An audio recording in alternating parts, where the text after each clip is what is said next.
जो है वो एंटर करते जाएंगे. Let's start with the beta domain and range of a function. Yesterday we have started the chapter relation and function. That topic जो है domain and range of function. We have done already so many questions related with domain and range. Now we are doing some different questions. Suppose I am having the function. Let's start. Find the domain and range of x minus 2 over x minus 1.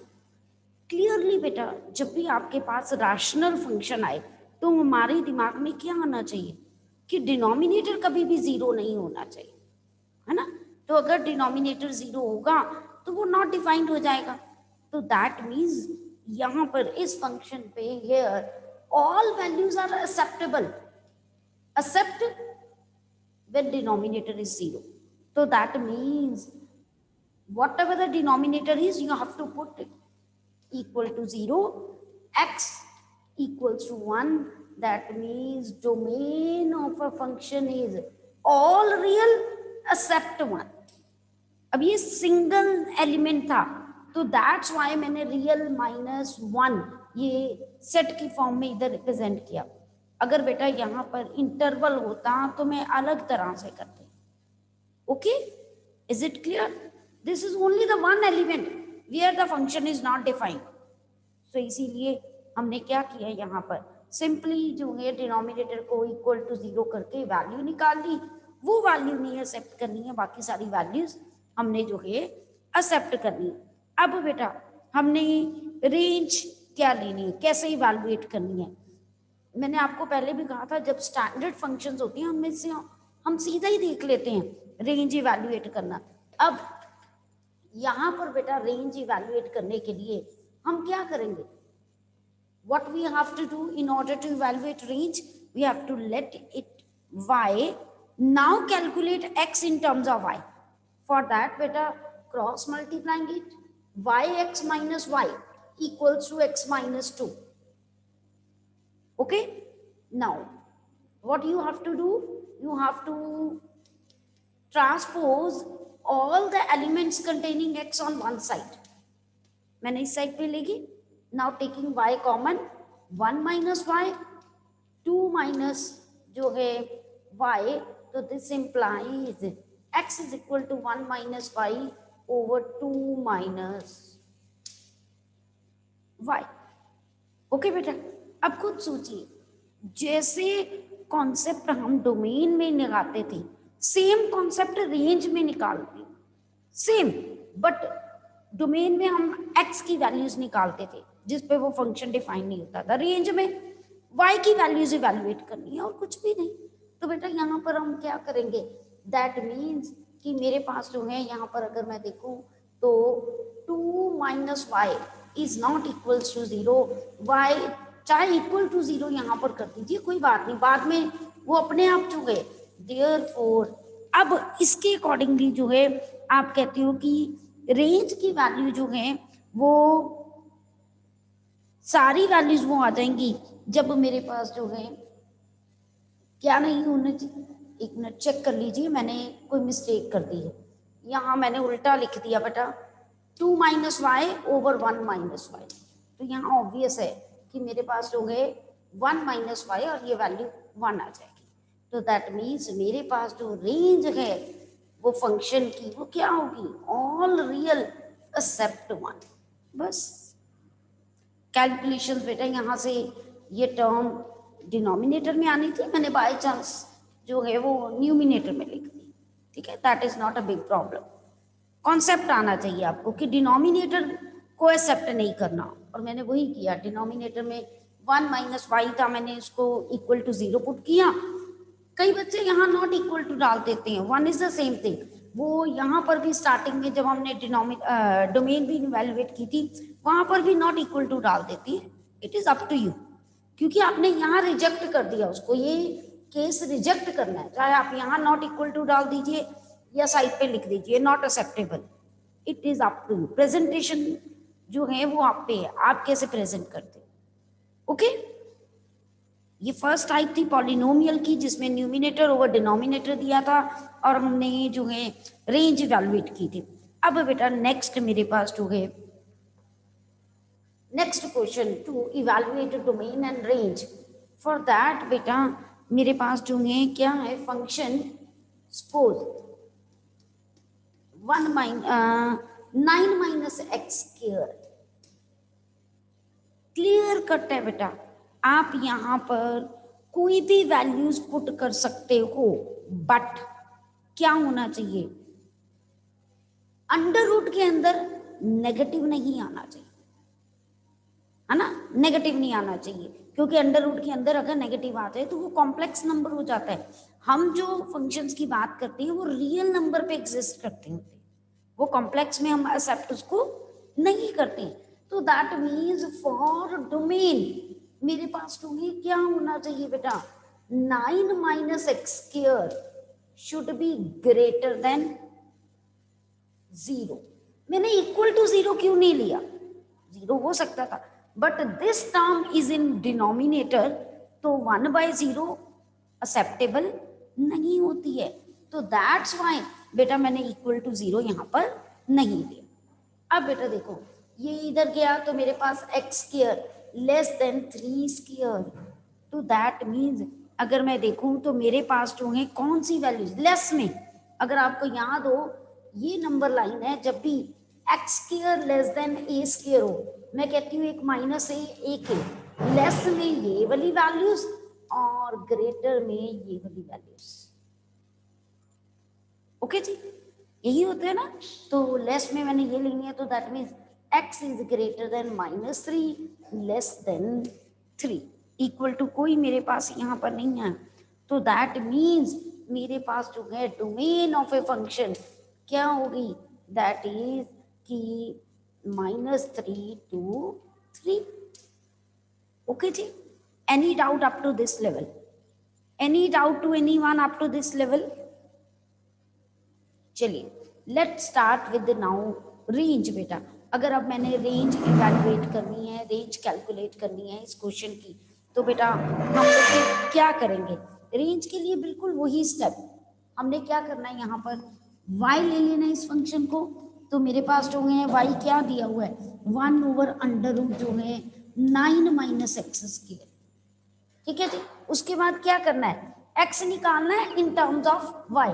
तो मेरे पास squaring on both side कर रहे हैं, तो मेरे पास y square is equal to 1/9 minus x square.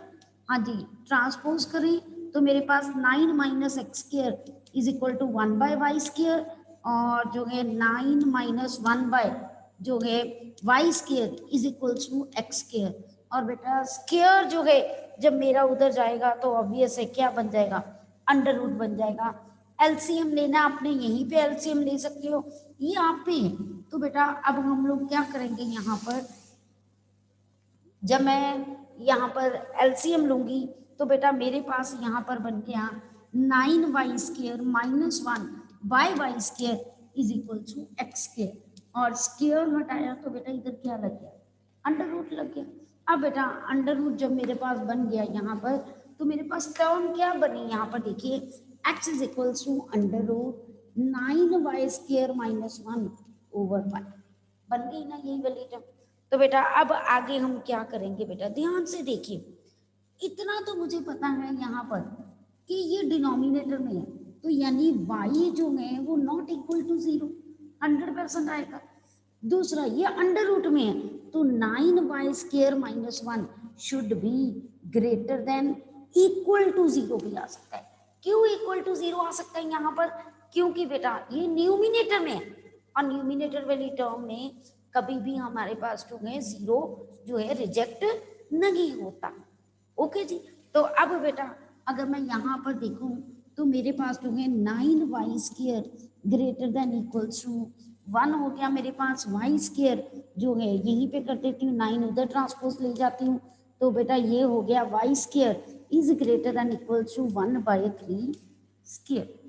अब बेटा आपको पता है कि जब ग्रेटर होता है, मैंने अभी वहां पर -a to a वाली ये बताया आपको कि जब भी मेरे पास जो है ये ग्रेटर होता है तो दैट मीन्स नंबर लाइन में ये -1/3, ये 1/3 आ गया, ये वाली साइड ग्रेटर में हमेशा उधर वाली, बाहर इधर इधर, यानी इधर -∞ और इधर इन्फिनिटी। और क्लियर कट है, उसने कहा y 0 नहीं होना चाहिए, y 0 तो इसमें आ ही नहीं रहा, तो ठीक है ना बेटा। तो दैट मीन्स कि मेरा जो रिजल्ट है वो क्या आया मेरे पास, दैट इज अभी तक जो मेरे पास आया कि y की वैल्यू -1/3 से छोटी और y की वैल्यू जो है वो basically greater than equals to 1 जो है वो 3 होनी चाहिए। अब बेटा क्लियर कट जो हमारे पास है, अगर आप देखो फंक्शन जो एफ ऑफ एक्स जिसको हम y लेते हैं वो हमेशा ग्रेटर देन इक्वल टू 0 होता है, पर यहाँ तो इक्वल टू वो आ ही नहीं सकता क्योंकि हमने कहा कि y की वैल्यू 0 के इक्वल नहीं है। तो बेटा अगर ग्रेटर देन 0 है तो यानी ये वाली वैल्यू क्या होगी, रिजेक्ट होगी, क्योंकि ये फंक्शन है, फंक्शन की वैल्यू यहाँ पर अगर आप देखो तो दिस इज ऑलवेज पॉजिटिव, ये कभी भी नेगेटिव नहीं आएगी, तो दैट मीन्स ये ग्रेटर देन 0 ही है ना। तो यहाँ से मैंने ये लिखा कि f of x is equal to y is greater than 0, क्योंकि इसको हम y ट्रीट करते हैं। तो फ्रॉम हियर हमारे पास y की value greater than equals to 1/3 आई। अगर y की value greater than equals to 1/3 आई तो व्हाट डज इट मीन कि मेरी रेंज जो है वो कैसी है, रेंज बिलोंग्स टू 1/3 क्लोज्ड। क्यों क्लोज्ड है, क्योंकि इक्वल्स टू है to infinity. This is my answer बेटा। ओके बेटा, ये आपको अंडर रूट वाली टाइप पता चल गई कि स्क्वायर रूट वाली टाइप अगर हमारे पास आए तो वो कैसे आता है। एक चीज, एक फंडा अपने दिमाग में रख लो, जब भी स्क्वायर रूट वाला आंसर जो होता है ना, रेंज, अगर ऊपर कोई चीज नहीं है तो हमेशा वो आंसर 0 से बड़ा ही आता है, ऑलवेज, क्योंकि स्क्वायर रूट कभी भी नेगेटिव हो ही नहीं सकता। हाँ प्रोवाइडेड अगर यहाँ बाहर नेगेटिव होता तो sign will change according to that. मैं सिर्फ सिंपल स्क्वायर रूट की बात कर रही हूँ जिसमें ऊपर नीचे कोई नंबर ना हो, आंसर 0 से बड़ा ही आएगा। ओके बेटा, any doubt, anything you want to ask from me, anything बेटा you want to ask from me? Okay चलिए, अब नेक्स्ट बेटा मेरे पास जो है ये सारे एनसीईआरटी की ही टाइप के क्वेश्चन हैं। डोमेन रेंज जो है ये नहीं सोचना कि मैम कहाँ से करवा रहे हो, वहां पर बुक में आपकी अगर टाइप है ना तो वो है F of x is √3 - x² या 9 - x²। मैंने 1 कर दिया, डिफरेंस तो इतना ही किया ना, तो इसमें कोई इतनी प्रॉब्लम नहीं है। एक और आपका एनसीईआरटी क्वेश्चन है मिसलेनियस एक्सरसाइज का 6th जो है, क्योंकि बाकी सब में डोमेन रेंज इजी है, कोई प्रॉब्लम नहीं है। तो let us start with that. Question दिया हुआ है आपको मिसलेनियस एक्सरसाइज का, इफ एफ जो है मेरे पास उसमें एलिमेंट्स है कैसे, x² over 1 plus x² and it is written there that x belongs to R is a function from R to R। तो उन्होंने कहा है determine the value of range, कि रेंज इवैल्यूएट कीजिए। अब बेटा अगर रेंज इवैल्यूएट करनी है तो देखिए कैसे, रेंज मतलब अच्छा अगर डोमेन भी कहा जाता तो that is mention in the statement, कोई प्रॉब्लम ही नहीं है। क्यों, बिकॉज यहाँ पर रेंज लिखी हुई है, डोमेन सॉरी लिखी हुई है, तो आपको पता है कि x की वैल्यू रियल हो सकती है, तो यू विल राइट कि domain of a function is all real, तो सीधा ही मेंशन है ना। That's why they have not asked you to evaluate domain. I am now calculating range. Range के लिए मैं आपको मेथड क्या बताती हूँ हमेशा, क्या करो सबसे पहले ये x है तो ये y है, तो that means y is equal to x² over 1 plus x²। हम पहला स्टेप रेंज कैलकुलेट, फिर x निकालते हैं इन टर्म्स ऑफ y, यही हमारा एम होता है। चलिए बेटा x निकालते हैं in terms of y। Statement जो है मैं बार बार कह रही हूँ 6th आपकी जो है मिसलेनियस एक्सरसाइज का क्वेश्चन है, अब बेटा देखिए मैंने क्रॉस मल्टीप्लाई किया तो मेरे पास जो है y plus y x square is equal to x square. X square वाली टर्म मैंने एक साइड पे ले लिया तो y is equal to x square minus y x square and x square I have taken common 1 minus y, here y is there, y over 1 minus y, ये x square हो गया, square घटाया तो ये अंडर रूट आ गया। Okay बेटा, अब बेटा देखिए यहाँ पर मेरे पास हो गए, देखो next if you see here मेरे पास x की वैल्यू अंडर रूट जो है y ओवर 1 माइनस वाई है ना।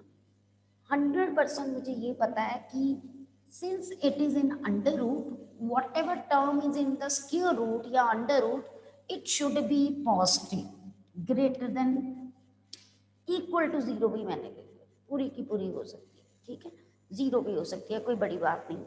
अब यहाँ पर ये अब काम आ गया लीनियर इनइक्वेशंस, इनइक्वालिटीज का, इनइक्वेशंस का। अगर आपको याद हो हमने एक्स्ट्रा टाइप की हुई थी कि अगर ऊपर भी लीनियर है नीचे भी लीनियर है, मतलब ax plus b over px plus q greater than equals to zero, less than equals to zero, greater than zero, less than zero वाली टाइप हो तो सबसे पहला एम होता है कि x का coefficient 1 unity banana in numerator and denominator. I am recalling linear inequation for that बेटा। तो यहाँ पर तो कोफिशिएंट ऑफ y जो है वो 1 है, but here the coefficient of y is -1.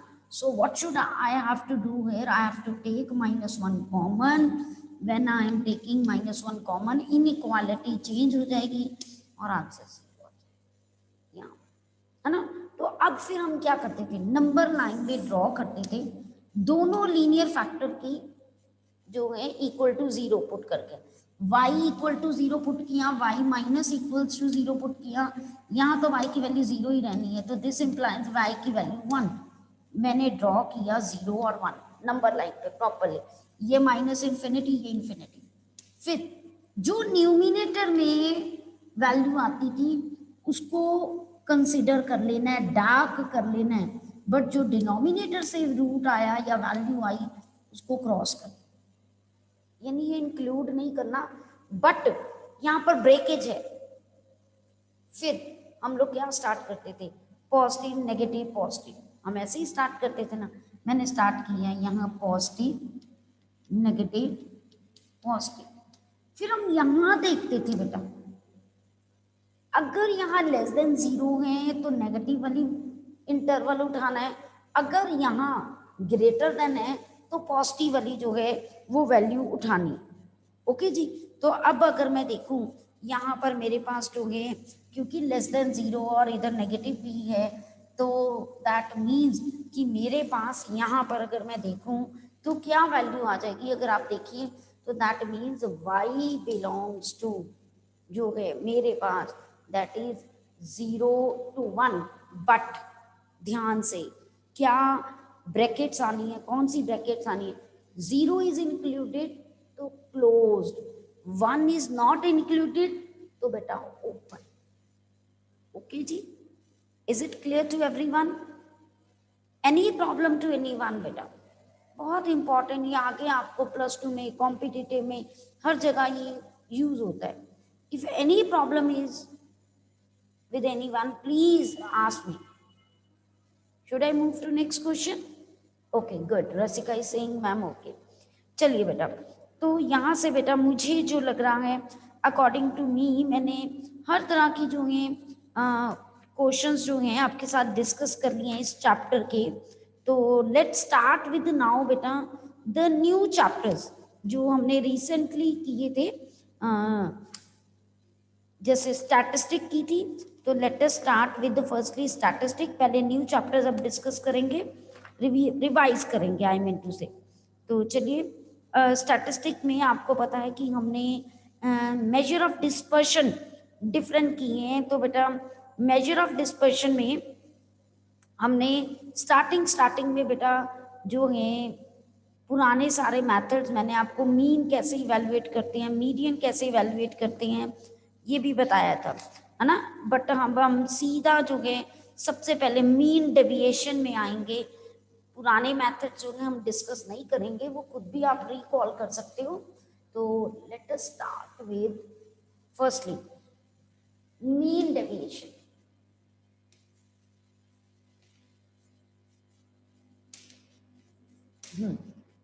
सिर्फ आपको क्या करना है, फॉर्मूला लर्न करना है मीन डेविएशन का। You know data is of 3 types. एक जो है अनग्रुप्ड डाटा होता है, एक ग्रुप्ड डाटा होता है। अनग्रुप्ड डाटा मतलब रॉ डाटा। जैसे क्लास में मैं सीधा पूछूँ, हाँ बेटा 10 बच्चे बैठे हुए हैं, बेटा आपके साइंस में कितने नंबर, आपके मैथ्स में कितने नंबर, आपके एसएसटी में कितने नंबर है, और मैं मीन डेविएशन, वर्ड से ही क्लियर है। मीन डेविएशन मतलब पहले हमने हर वैल्यू को डेविएट करना है किसी एक वैल्यू से। अब वो मीन डेविएशन जो है वो बेटा मीडियन से भी हो सकता है, वो मीन से भी हो सकता है, वो मॉड से भी हो सकता है, डिपेंडिंग अपॉन हमें क्वेश्चन में क्या पूछा गया। अगर पहले तो मैं सिंपल मीन डेविएशन अगर लिखा है तो इट्स मीन्स कि डेविएशन फ्रॉम मीन। अगर कुछ मेंशन नहीं है तो आप मीन से ही करा कीजिए, और फिर हमारा फॉर्मूला क्या बन जाता है मीन डेविएशन का रॉ डाटा के लिए, जिसको अनग्रुप्ड डाटा हम कहते हैं, that is mod of xi minus x bar over n. n means number of terms. This is mean deviation about mean. अगर आपको मीन डेविएशन अबाउट मीडियन कहाँ है तो और कुछ नहीं, xi minus median over number of terms. अगर mod कहाँ है तो यहाँ मॉड। इसके लिए आपको 10th के मीन मीडियन मॉड सारे फॉर्मूलेज आने चाहिए। और ये किसके लिए था, ये सिंपल मेरे पास जो था अनग्रुप्ड डाटा के लिए था। अच्छा, अगर यही मैं आपको कहूँ कि मेरे पास ग्रुप्ड डाटा है, आपको पता है कि ग्रुप्ड डाटा 2 पार्ट्स में डिवाइड हुआ है, एक डिस्क्रीट फ्रीक्वेंसी डिस्ट्रीब्यूशन, एक जिसमें इंटरवल्स होते हैं। डिस्क्रीट मतलब सिंपल एक्सआई के कॉरस्पॉन्डिंग एफआई है, ये ग्रुप्ड डाटा ही है। और दूसरा जिसमें क्लास इंटरवल्स मेंशन होती हैं, क्लास इंटरवल के साथ फ्रीक्वेंसी, ये 2 तरह के डाटा है, ये ग्रुप्ड का पार्ट है। दोनों में कोई भी आ जाए, अगर मुझे मीन डेविएशन कैलकुलेट करना है बेटा तो उसका फॉर्मूला जो है फॉर ग्रुप्ड डाटा कुछ भी नहीं, सिंपल फ्रीक्वेंसी लग जानी है साथ। इसी फॉर्मूले में सिंपल मेरे पास जो है क्या लग जानी है, फ्रीक्वेंसी लग जानी है ओवर समीशन एफ। कैसे कैलकुलेट करेंगे ये फॉर्मूला, जिस बच्चे को आगे उसको कैलकुलेशंस भी आगे बेटा। You just see it carefully, xi minus x bar, what does it mean, her term में से मीन माइनस करो, है ना, फिर जो कॉलम आया उसको फ्रीक्वेंसी से मल्टीप्लाई करो। उस कॉलम का बेटा मेरे पास जो है क्या आना चाहिए, सम लेना है। ओके जी, after that divide it by summation जो है वो एफ आई। ओके बेटा, क्लियर टू यू, कोई मुश्किल नहीं है इसमें। और आप तो कॉमर्स के बच्चे हो, इकोनॉमिक्स में you have already done this thing, so इतनी बड़ी कोई प्रॉब्लम नहीं आएगी आपको। ओके जी, चलिए बेटा नेक्स्ट मेरे पास जो है मीन डेविएशन जो है, मैंने आपको डिस्क्रीट डाटा का भी बता दिया। और अगर क्लास इंटरवल्स ही हैं तो कोई बड़ी बात नहीं, क्लास इंटरवल्स ही हैं तो पहले मिड वैल्यूज निकाल लो, जैसे 0 to 10, 10 to 20। अब अगर क्लास इंटरवल दिए हैं तो xi कैसे निकालना है, lower limit plus upper limit divided by 2, 0 plus 10 by 2 that is 5, next 15, 25 so on चलता है। आगे तो स्टेप वही है, पहले मीन इवेलुएट कीजिए, हर टर्म में से मीन माइनस कीजिए, उसका mod, then multiply it by frequency, then sum of that. Okay जी, column. Is it clear to you? चलिए बेटा, अब नेक्स्ट मेरे पास जो है मैंने आपको बस एक बात है कि मीन में कोई प्रॉब्लम नहीं आती, प्रॉब्लम बच्चों को आती है अगर कॉन्टिन्यूस डाटा है, क्लास इंटरवल डाटा है, तो वहाँ पर मीडियन या मॉड इवेलुएट कैसे करना। Please give a recall to that formulas that you have done in 10th, कोई वहाँ पर मिस्टेक नहीं होनी चाहिए। ओके चलिए बेटा, अब पहली एक्सरसाइज में टोटली यही है। फिर बेटा नेक्स्ट एक्सरसाइज में हमने मीन डेविएशंस की जो डीमेरिट्स थी, है ना, कि वो नेगेटिव को रिजेक्ट कर देता है, उन सब की डीमेरिट्स को रिमूव करने के लिए एक हमने नया मेजर ऑफ डिस्पर्शन पढ़ा, जो ज़्यादा स्कैटर्ड डाटा को डिस्कस करता है, वेरिएंस जो है हमें ज़्यादा बताता है, वेरिएबिलिटी ज़्यादा बताता है, तो इसीलिए उसको हमने स्टडी किया। तो वो हमारे पास जो कॉन्सेप्ट है वो बेटा हमारे पास है स्टैंडर्ड डेविएशन का, जिसको हम शॉर्टकट में एसडी भी कह देते हैं, एसडी एंड वेरिएंस।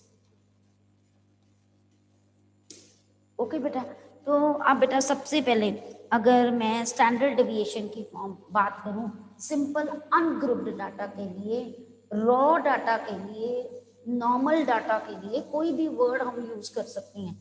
तो S D mean under root of summation x i minus x bar square by मेरे पास जो है दैट इज एन। अब बेटा यहाँ पर कोई हम मीडियन के अराउंड स्टैंडर्ड डेविएशन नहीं निकालते, मॉड के अराउंड नहीं निकालते। अगर हम इवैल्यूएट करते हैं तो सिर्फ मीन के साथ। अब मीन भी आपके डाटा पे ही डिपेंड करता है।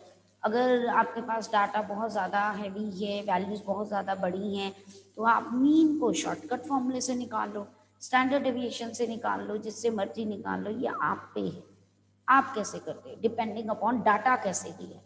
ठीक है जी, ये तो था मेरे पास सिंपल डाटा, मतलब मैं कह रही हूँ अनग्रुप्ड डाटा की बात कर रही हूँ, 5-6 वैल्यूज दी हैं, उसको इवैल्यूएट करना। बार बार बोलती हूँ टेबल जरूर बनाया करो, पहले एक्स आई लिखो, फिर x i minus x bar, step by step करो, फिर बेटा x i minus x bar square, बस और तो कुछ नहीं इसमें। इसका सम यानी this is represented by third column and this n means number of terms, वो आप लिख सकते हो। ये मैंने बताया था बेटा नॉर्मल डाटा के लिए। अब मैं बता रही हूँ स्टैंडर्ड डेविएशन जो है वो डिस्क्रीट फ्रीक्वेंसी डिस्ट्रीब्यूशन के लिए।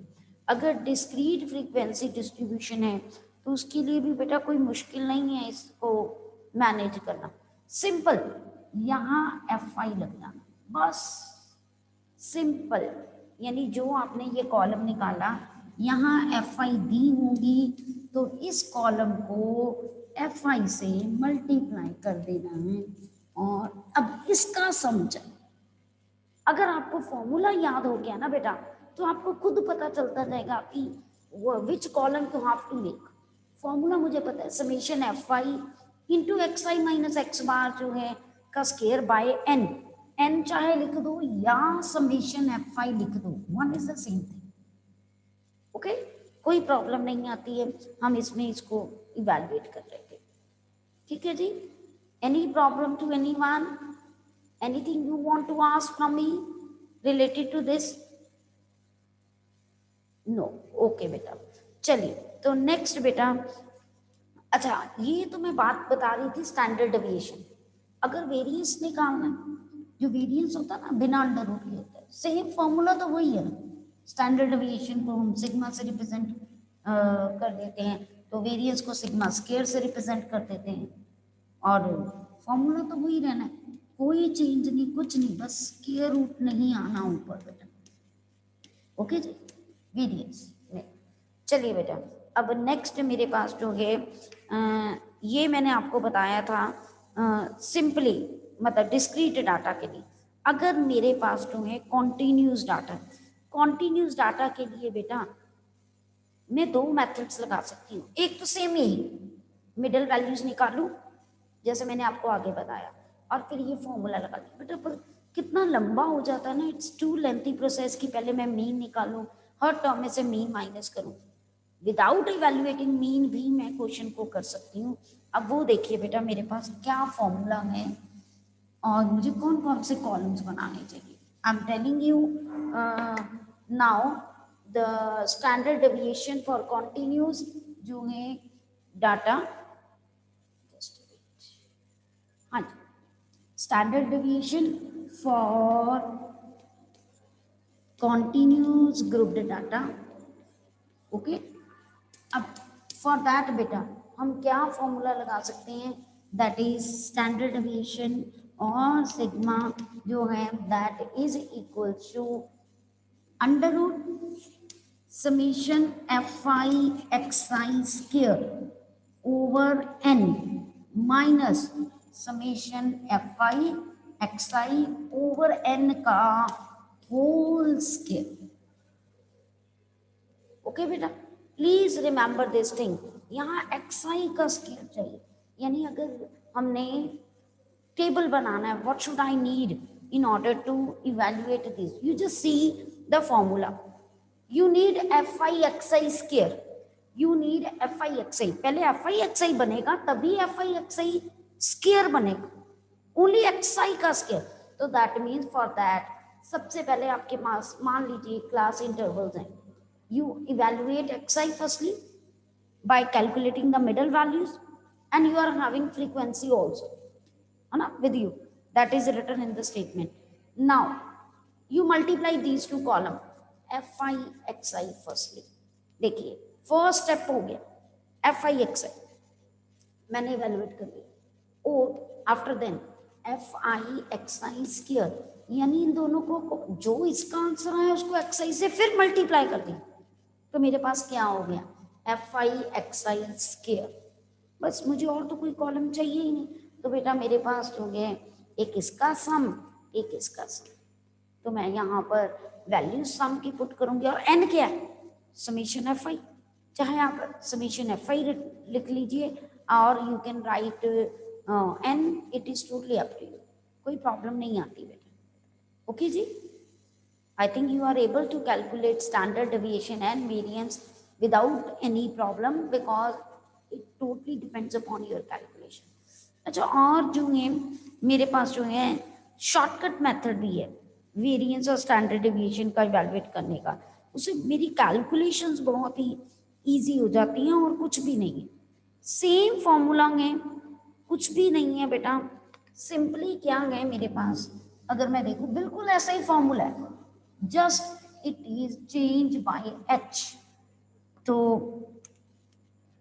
that means कि जो भी मेरा स्टैंडर्ड डेविएशन का पहले फॉर्मूला था बस एक मैंने h क्या है मैं आपको बताती हूँ, क्लास साइज हो जाता है मेरे पास, या कॉमन फैक्टर जो हम डेविएट करके निकालते हैं, है ना, किसी को भी ले लो सब पे सेम रहता है। अब बेटा देखिए under root same summation f i y i square over n minus summation f i y i over n square. अब ये वाई आई कैसे इवैल्यूएट किया हमने, अगर मैं वाई आई देखूं बेटा तो here y i is evaluated by, मेरे पास जो टर्म थी उसमें से एक अज्यूम्ड मीन माइनस किया जिसको ए से डिनोट करते हैं और एच से डिवाइड किया, वो क्लास साइज भी हो सकता है या कॉमन फैक्टर हो सकता है एक्स आई माइनस ए का, मतलब जब एक्स आई माइनस ए का कॉलम इवैल्यूएट करते हैं देखते हैं वो सारा का सारा कॉलम किस कॉमन नंबर पे डिवाइड हो रहा है तो उससे डिवाइड कर देते हैं, नॉर्मली वो क्लास साइज पे ही डिपेंड करता है। ठीक है, तो यानी इसमें कुछ भी नहीं करना, हमारे पास एक कॉलम यहाँ पर और बन जाना है, एक्स आई को ट्रीट करने की बजाय हम वाई आई से ट्रीट करेंगे, क्लास इंटरवल है, फ्रीक्वेंसी है, एक्स आई है, तो सबसे पहले वाई आई इवैल्यूएट करेंगे x i minus A over H, ए कहाँ से लेना है एक्स आई का मिडल, एच मैं बार बार कह रही हूँ आप क्लास साइज भी ले सकते हो, कोई प्रॉब्लम नहीं है। ठीक है जी, उसके बाद बिल्कुल सेम वही स्टेप जो है एफ आई वाई आई, आगे एक्स आई से लेते थे ना, अब वाई आई से लेना है, और f i y i square, all the values you will get here and you are able to calculate, ये शॉर्टकट है। अब यहाँ से खुद देखिए न्यू फॉर्मूले में ए कहीं नहीं आया, इसका मतलब स्टैंडर्ड डेविएशन को कोई इफेक्ट नहीं पड़ता अगर मैं एक वैल्यू जो है हर टर्म में ऐड कर दूं या सब्ट्रैक्ट कर दूं, बट अगर मैंने h से डिवाइड किया तो इधर मल्टीप्लाई हुआ है, तो दैट मीन्स कि अगर मैं हर टर्म को 1/2 से डिवाइड कर रही हूँ तो मेरा स्टैंडर्ड डेविएशन भी इफेक्ट होगा। ओके जी, is it clear to you? चलिए अब हम जो है यहाँ पर स्टॉप करते हैं मीटिंग और we will continue the last exercise, miscellaneous exercise of stat, so that कि आपको जो है उसकी लास्ट टाइप जो है वो क्लियर हो जाए दोबारा। Tomorrow we will do that. Okay बेटा, good bye and take care.